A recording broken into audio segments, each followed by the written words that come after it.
Get this and get it straight. Crime is a sucker's road, and those who travel it wind up in the gutter, the prison, or the grave. This time it started with a kid hawking papers on Hollywood Boulevard, and moved from there to a house full of hate on a quiet street, a blonde liar on ice skates, and a corpse in a burned-out shack. And it all wound up right where it really began, in the heart of the kid on the corner. From the pen of Raymond Chandler, outstanding author of crime fiction, comes his most famous character in The Adventures of Philip Marlowe.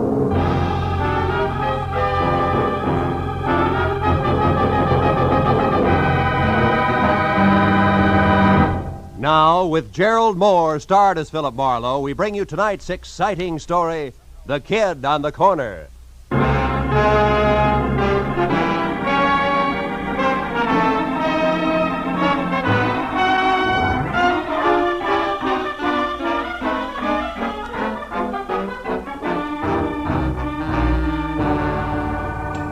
After a day jam full of heat waves in December, actresses who passed mascara and long A's off as talent, and producers with glossy convertibles and holes in their shoes, the world looked as phony as a $7 bill.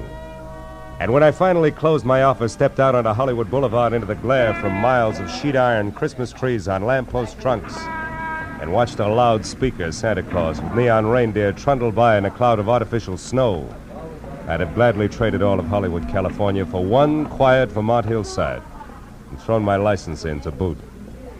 All of which convinced me that what Marlowe needed most was a martini in his own apartment, a good book, and a night's sleep in that order.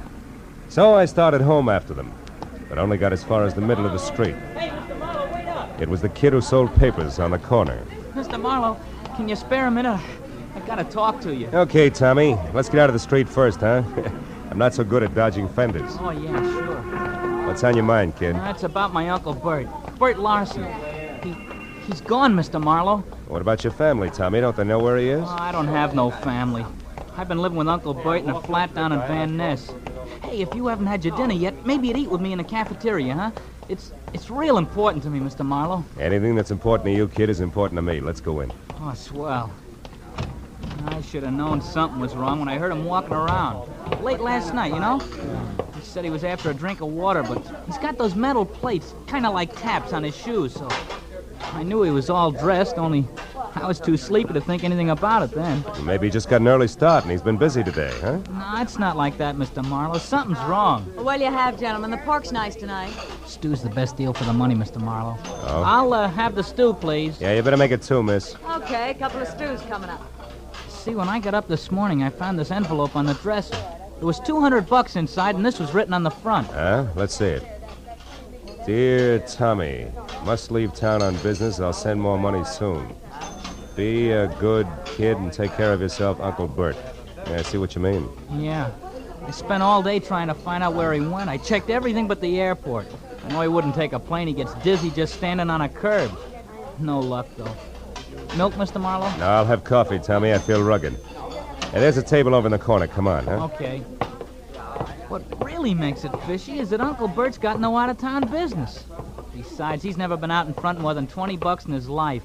I can't figure it. Now, look, Tommy, if you're really worried, you don't want me. You ought to go to the police right away. Cops? Yeah. No, I can't. Why not? Well, Uncle Bert's been awful good to me, but, well, I guess he's really kind of a bum. You see, he's a gambler, Mr. Marlowe, a bookie. Uh-huh. Just a harmless small-timer, sure, but I'd get him in an awful jam if I called the cops. Will you try to find him for me? I got dough. I'll pay you whatever you charge. Don't worry about the money, Tommy. I got one lead for you. This name here in the back of the envelope, see? Yeah. Lester Carney. And the number 3004.5. Does that mean anything to you, kid? No. Oh. I'd have looked that guy up my cell phone. You know how far a kid could get. Sure. Gee, Mr. Marlowe, I'm sure my uncle didn't leave town. It's something else. It's gotta be. He's in some kind of trouble. Now, Tommy, you know that he might be on the wrong end of it, don't you? Yeah. Well, if that's right, I want to find it out fast, Mr. Marlowe. Here's a picture of him. Mm-hmm. Scared, son? Me scared? Nah. Not for myself, anyway. Yeah, I guess I am, kinda. Well, okay, Tommy, eat your dinner, and then get back to work. I'll see what I can find out, huh?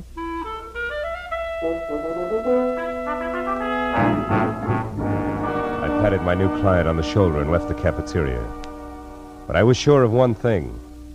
The dry rot that gets to most people in Hollywood wouldn't touch a hard-working kid named Tommy Lawson, who was already smarter at 15 than a lot of citizens get at 50. I stopped in a phone booth and found the name Lester Carney listed in the book at 8110 Cherokee Street. That turned out to be an oversized California Spanish model that had taken lots of old-fashioned wealth to build. Halfway up the curving walk to the already open front door, I heard the voices. All right, Susan, if that's the way you feel, I don't want you in this house another night. Well, I'm sorry, Mom, but I don't think that spying and telling lies are a part of a maid's duties, so I'm leaving. But I would like to know about my back salary first, You'll Mrs. Connie. get your back salary, my girl. Don't worry about that. Now get out. Very well, Mom. Excuse me, sir. Oh, yeah, sure. Well, what do you want? I'm looking for Mr. Lester Carney. Is he in? He is not. Oh, would you mind telling me where I can locate him? I don't know. And I don't care anymore. Just a minute. Is he with Bert Lawson, maybe? I don't know what you're talking about. Now get out of here. And good night to you, too, Mrs. Carney. Hey! Hey, Susan! Just a minute, baby. And who are you calling baby? Well, I call anybody baby when they're as cute as you are. You're not so bad yourself. Well, now that that's established, let's get friendly. I'm always friendly. But they're not, huh? Oh, there's going to be trouble in that house. Oh? Well, good night, Mr. Now, wait a minute. I'll give you a lift in the car. Let me have your bag. Well, all right. Thank you. Ah. Say, what about that trouble you spoke of, Susan? What did you mean? It's Mrs. Carney. Julia. Oh. She isn't as pretty as she used to be. She's turned rancid. She's driven that poor husband of hers out of his mind. He almost never comes home nowadays. Practically lives in his studio. Studio, huh? What kind? Photography. Oh. It's way up in the Hollywood Hills someplace. Susan, did you ever hear either of them mention a Bert Lawson? No? Why, who's he? A gambler. I gather from Julia that Connie's blowing the family fortune, huh? Sure he is. And that's not all she's driven him to. No. What else?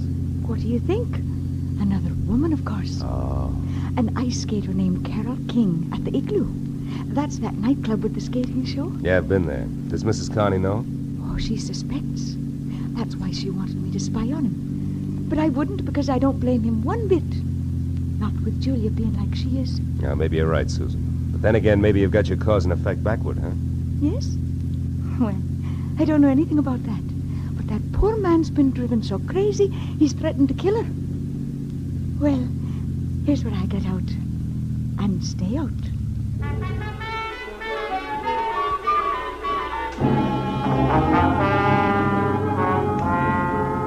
I dropped Susan off at the car stop and headed out Sunset Boulevard for Westwood in a club called the Igloo, which looked more like a down-at-the-heel Taj Mahal than an Eskimo's bedroom. Inside, a line of fast-moving ostrich plumes with rye-crisp waistlines and imitation sable zipped over a short sheet of tinted ice toward the climax of chorus numbers, while I bluffed my way backstage and intimidated the call boy into sending over one Carol King. She turned out to be left in the lineup out front, so I sat down on a cold trunk and waited until the curtain fell. And I got up to greet an athletic blonde with more than healthy face, who sidled dubiously toward me, ice skates and all, and I introduced myself and told her I was looking for Bert Lawson. Why are you looking for Bert Lawson, Marlowe? Well, because people say he's disappeared. Now, I know he's a bookie. You don't have to protect him on that score, and I'm no cop. Just want to know where he's gone. Okay. I hear he made a real killing yesterday, the first one in his life. Oh? I understand he's leaving town to retire. Who's going to make book for you from now on? Nobody. I never play the horses. My friends do. Oh, friends like Lester Carney? Lester? Well, now we get down to business. You smell like you're working for a wife, Shamus. Guess again, sugar. I'm after Bert Lawson, nothing else. That's why I want to talk to your friend. Where is he? Lester Carney is no friend of mine. You know, you should be smart enough to know you're just wasting your time with that pitch. Look, Bud, he was my friend, sure, but that's all off as of an hour ago. We're all through, washed up. I gave him the boot. Why, did he run out of blank checks? I ought to bust your shin wide open keep those for skates that. on the floor, honey. Then skip the cracks. I threw him out because I got sick and tired of waiting. He's kept me on the string for months with nothing but promises. Said he hated his wife, but when it comes down to cases, he refused to leave her. Why? I don't know. He's got some hold over him he hasn't nerve enough to break. So I wrapped him up in a neat little bundle and sent him home. It was a mess. I'll bet. Between you and Julia, he must be in a great frame of mind tonight. That's his problem now, brother, not mine. What is yours? How to keep your life on ice? No, wise guy. For your information, I'm quitting this show. I'm gonna make a clean break all around. Happy landings. But look, what's the connection, if any, between Larson and Carney? Why, Mr. Marlowe, I have no idea. Isn't that wonderful? Okay, sugar, that's where we'll leave it for now. But in making that clean break, be sure it's not your neck. I'll see you around.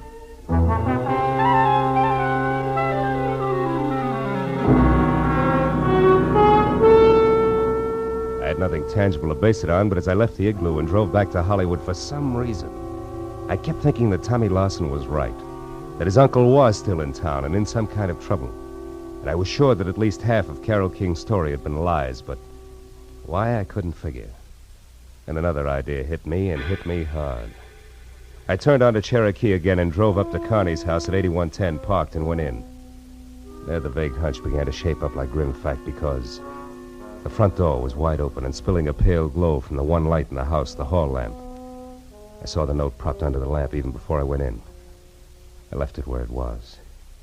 It said, "To whom it may concern, I have paid all my just debts, my affairs are in order, and since life has been made intolerable for me, I have destroyed that which made it so, my wife, Julia. Now there's nothing left. I shall dispose of myself, nor am I sorry, Lester Carney." And I looked up beyond the note and saw her lying at the edge of the circle of light from the lamp. Julia had been strangled by a silk cord that was still embedded in her swollen throat. I turned and started for the phone. Stay where you are. Oh. So I got here a little too late, huh? Or is it too soon? My wife's dead, so what's the difference? You better stand still because I'll shoot fast. Who are you and what are you doing here? Name's Marlowe, and I assume you're Connie.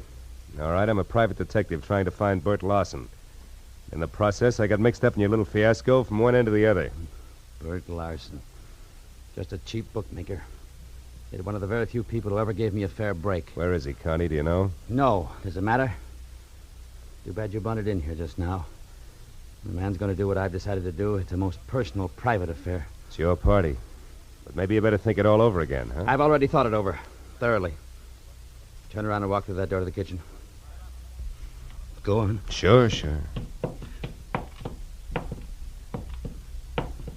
All right. Stop there.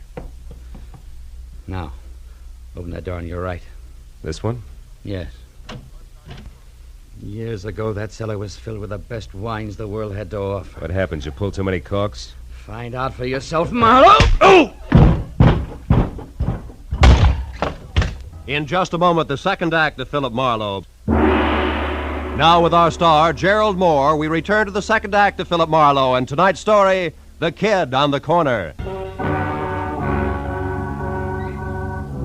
Lester Carney, bouncing the private detective down the cellar stairs, had been rough on both the inner and outer man, and my jaw was bleeding where his heavy signet ring had connected. And I was back on my feet through the dusty jumble of barrels and boxes over to a grimy side window and finally out onto the street. I found neither confessed killer nor car any place in sight, which made my next step a return trip into the house and a call to Lieutenant Matthews. All right, Marlowe. From your client to Julia Carney to that ice skater and back to Julia Carney, now dead, I follow. But the why, I don't. Where's the connection between the newsboy's uncle and this guy you say is on the way out?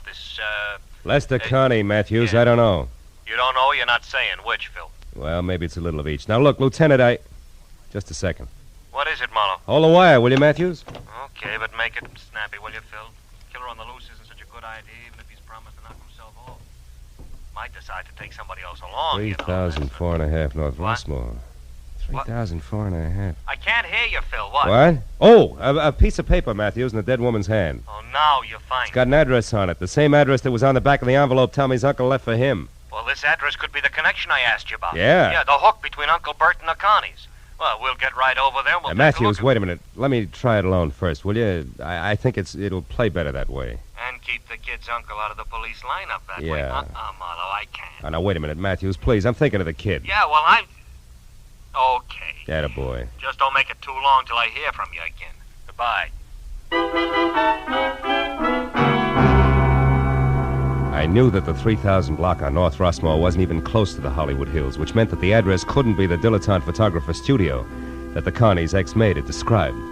And 20 minutes later, when I was out of my car and standing next to the doorbell marked 3,004.5, I knew something else. Because the name underneath was Carol King. A light showed from someplace deep inside, and my leaning on the doorbell only proved that it worked. There was no answer at 3004 and a half, but 3004, the other twin to the duplex, was different. It featured a sweet old lady who shattered the illusion the second she opened her mouth. I suppose you're just another one of that King girl's friends, eh? Why, do I look the type, Granny? There is no type, young man. Miss Carol King entertains all sorts. Oh, which might include a recent someone who's gray at the temples, short, and maybe talks a lot about the ponies? What? How would I know what a guest talk about? Oh, you gotta be kidding. Look, honey, a woman's been murdered tonight. And Murdered? I knew it. I knew it. No, she wait a had minute. to come to a bad Wait a end. minute, Well, Granny. only yesterday Whoa, I told Henry hold that it, if that hold it, girl- Granny. Carol is not the one who's dead. Oh, Yeah, well, I'm glad. sticks out all over you. Now, look, what about that man? Well, he was here about 30 minutes ago, just the two of them, drinking that hard liquor like it was water and making enough noise to raise the devil himself. A farewell party, they called it. Oh, did you see him leave? No. Henry made me come in then, and well, I mean... Yeah, I know what you mean. You missed it. Okay, Granny, now look, how do we get in here without kicking the door down? Come on, sweetheart, it's important. There may be a body inside. Body? Oh, well, how awful. Here. Over here, behind this ledge. That's better. She always kept a spare key. Yes, here it is. But, you do it. I'm too shaky. You shouldn't be. Just think of tomorrow, Granny, and the news you'll have for one and all. The light switch is on your right there. Uh-huh. See anything? No. How many rooms here? Bedroom, kitchen, and bath, aside from this. Anything in there? No. You suspect foul play, all right, don't you? The foulest. Don't let it worry you, because... Hey, those photos there on the wall. They're taken from Mulholland Drive, aren't they?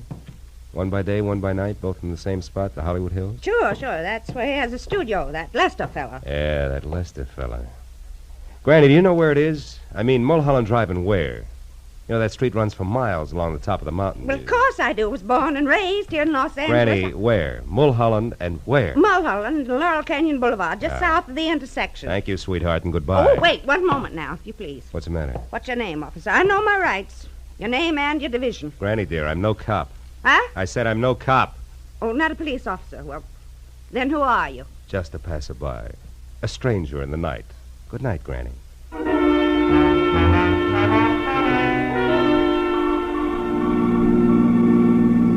All the way from Rossmore to Sunset, then west to Laurel Canyon Boulevard, I kept worrying about Tommy Larson and the uncle, who, from where I stood, needed at least worrying about no matter which way things played. But when I was on the strip of macadam that twists its way upward toward Mulholland Drive like a snake writhing from a long, long bellyache, I forgot about both client and relatives alike. Because at the top and a little to the south, where Granny had said it would be, was Lester Carney's studio, all right, but burned to the ground. Well, these select flyweight joints sure go fast, huh, Chief? Yeah, it wasn't 20 minutes on this one. Hey, mister, where are you going? Some of that metal stuff's still pretty hot. Who are you, with the law? No, Chief, I'm a private detective named Marlowe. I was wondering if Lester Carney was caught in there. He owned this shack. Yeah, I know. Was he a friend of yours? No, it's strictly business. He's wanted for murder. Yeah, he was wanted for murder, Phil. He was burned to a crisp in there. Hello, Casey. Hello, Matthews. Well, what's your guess? He started on purpose? No, suicides hardly ever burn themselves to death. No. He probably took some sleeping pills or poison and then a cigarette he left going did this, you know. Hey, by the way, Phil, you saw Connie tonight. You think you might recognize him? Might. Yeah, he's over there. There isn't much. See you, Casey. Right, Matthews. Hey, Garson. Hey, you tied Connie and this fire together kind of fast, didn't you, Lieutenant? I just found out about this place. Yeah, but you work alone, Marlowe. I got help. Oh. There it is. All that's left. See anything? Yeah, that ring. I noticed it earlier tonight. And the watch? No, I'm not sure. I don't remember what kind of... Hey, Matthews. What is it? What are you staring at, Phil? Come on over here. Come on. What? See this little piece of metal? Yeah. I think it's... Watch! Oh. Phil. You know, fire makes things hot. Yeah. Hot things burn and... Yeah. Marlowe, what is it? It's an idea. Yeah, like what? Like this isn't suicide after all, like it's murder, Matthews. Come on, we gotta get to our phone quick.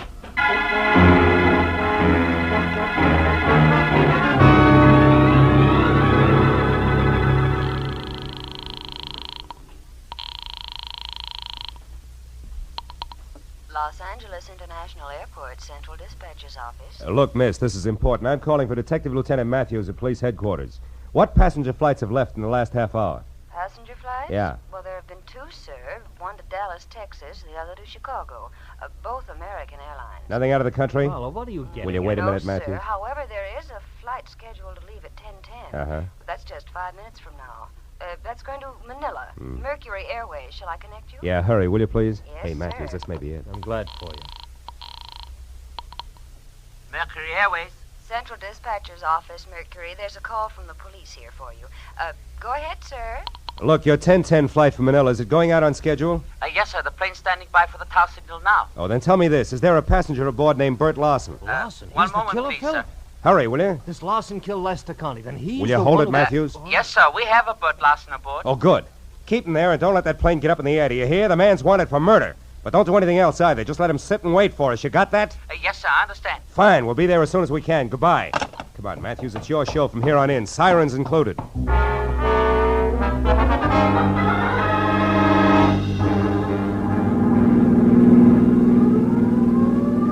Okay, Marlowe, okay, enough.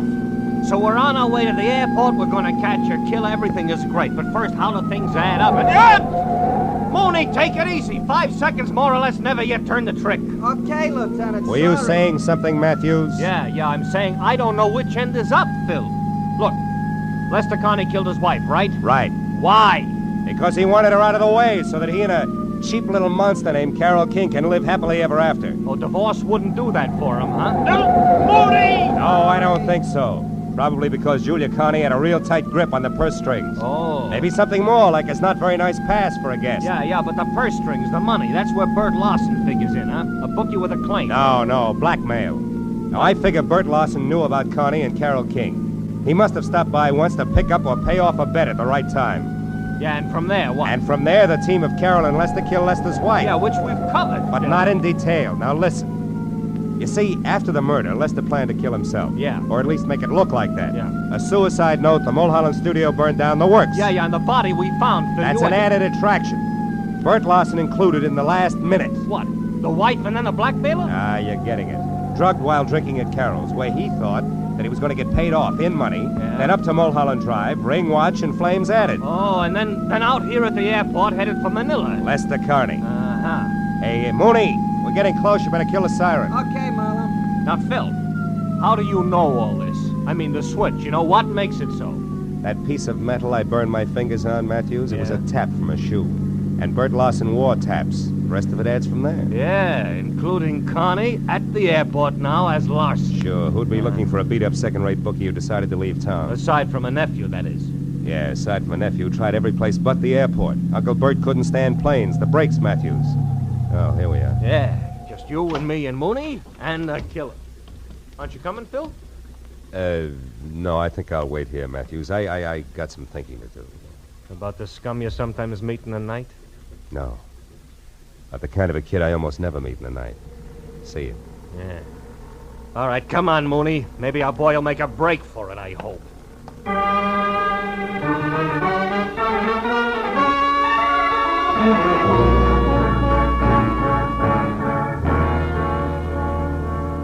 Lester Connie didn't make a break for it, and an hour later when they picked up Carol King, it was the same thing. Each of them was surly, ugly, but they talked. So when I finally left police headquarters, where try as he would for Tommy's sake, Matthews had found it impossible to skip over Bert Larson's connection as a blackmailer. It was pushing midnight, and I was dog-tired. There was something worse than that when I was back on the corner near my office, walking toward Tommy Larson, who was untying a stack of fresh newspapers. Then the headline. Read all about it. Hollywood killer nabbed. Blackmailing bookie. Jealous wife slain. Hiya, kid. Hiya, Mr. Marlowe. Lieutenant Matthews tells me you had kind of a rough night. Kinda? When'd you talk to him, Tommy?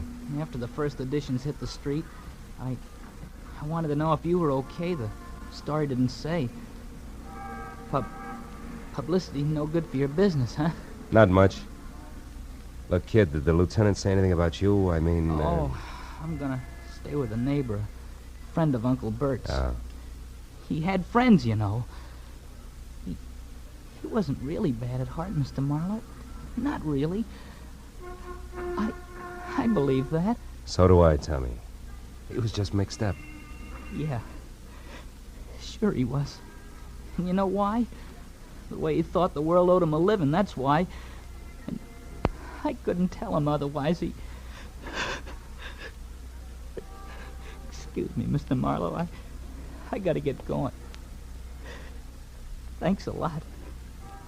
You were swell. Sure. Extra. Bookie and Babe slain in Hollywood Triangle. 2 dead in Hollywood slaying. Extra.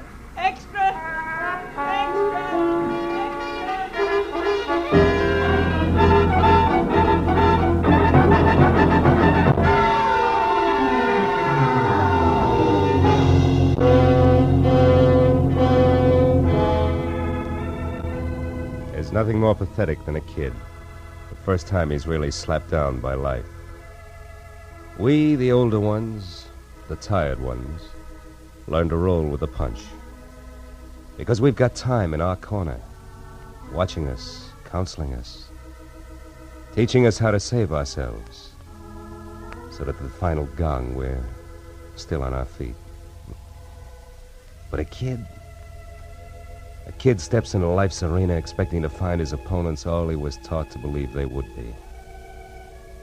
But instead he finds the old 1-2 below the belt. But if here he finds a good guy, and there a great girl, the going suddenly becomes not so rough. The fight becomes worth it, if only to help the next generation of Tommies find their ring a little cleaner, and the breaks not quite so tough. The Adventures of Philip Marlowe, bringing you Raymond Chandler's most famous character, star Gerald Moore, and are produced and directed by Norman MacDonald. Script is by Robert Mitchell and Gene Levitt. Featured in the cast were Gil Stratton Jr., Virginia Gregg, Wilms Herbert, Joan Banks, and Vivi Janis. Detective Lieutenant Matthews is played by Larry Dobkin. The special music is composed and conducted by Richard Orant. Be sure and be with us again next week when Philip Marlowe says... It started with laughter on a bright morning, in a battle over a chicken, and got better as it went along. It could have lasted a lifetime, but it didn't. It stopped on a gray morning, with a little wishbone broken.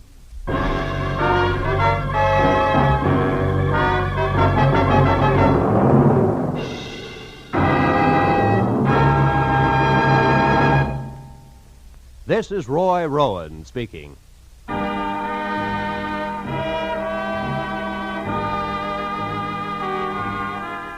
This is CBS, the Columbia Broadcasting System.